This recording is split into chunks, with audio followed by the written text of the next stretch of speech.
नमस्कार। आप सभी को मकर संक्रांति की हार्दिक शुभकामनाएं और ढेरों बधाई। जैसे कि हम जानते हैं कि मकर संक्रांति 14 को मनाया जाता है, लेकिन किसी कारणवश तिथि के आगे पीछे होने के बाद हम 15 को भी मनाते हैं। आइए कुछ जानते हैं कि मकर संक्रांति हम क्यों मनाते हैं और क्या है इसका परंपरा। हिंदू धर्म में सूर्य देवता से जुड़े कई प्रमुख त्योहारों को मनाने की परंपरा रही है। उनमें से एक है मकर संक्रांति। आज मकर संक्रांति का त्यौहार मनाया जा रहा है शीत ऋतु के पौष मास में, जब भगवान भास्कर उत्तरायण की ओर अग्रसर होता है, तब मकर राशि में प्रवेश करते हैं। तो सूर्य की इस संक्रांति को मकर संक्रांति के रूप में देश भर में मनाया जाता है।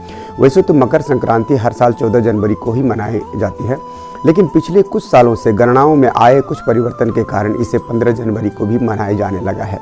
इस साल भी मकर संक्रांति 15 जनवरी को ही मनाई जा रही है। मकर संक्रांति दान और स्नान का विशेष महत्व है।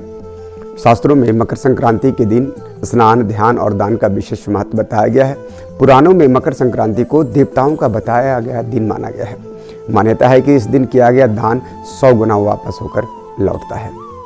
भीष्म पितामह ने चुना था देह त्यागने के लिए मकर संक्रांति का ही दिन क्यों। मान्यता है कि यह इस अवसर पर दिया गया दान 100 गुना बढ़कर पुनः प्राप्त होता है। इस दिन शुद्ध घी एवं कंबल का दान मोक्ष की प्राप्ति की ओर अग्रसर करवाता है। महाभारत काल में भीष्म पितामह ने अपनी देह त्यागने के लिए मकर संक्रांति का ही चयन किया था। मकर संक्रांति के दिन ही गंगा जी भगीरथ के पीछे पीछे चलकर कपिल मुनि के आश्रम से होती हुई गंगा सागर में जा मिली थी, जिसे आज हम गंगा सागर कहते हैं। मकर संक्रांति की कुछ पौराणिक कथा है।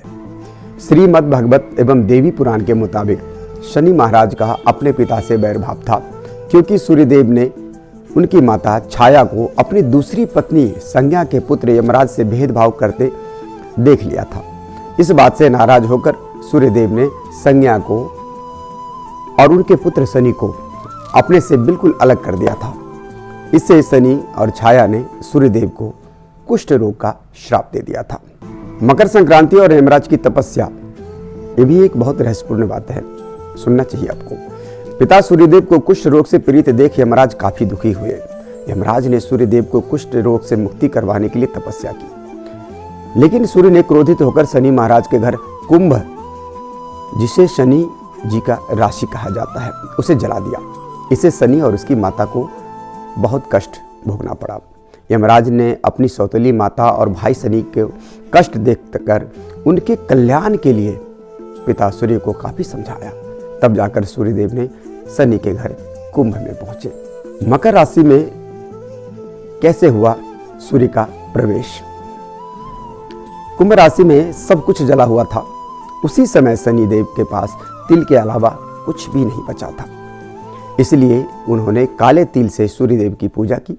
शनि की पूजा से प्रसन्न होकर सूर्यदेव ने शनि को आशीर्वाद दिया कि शनि का दूसरा घर मकर राशि मेरे आने पर अन्य धन धान से भर जाएगा। तिल के कारण ही शनि को उनका वैभव फिर से प्राप्त हुआ था, इसलिए शनिदेव को तिल प्रिय है।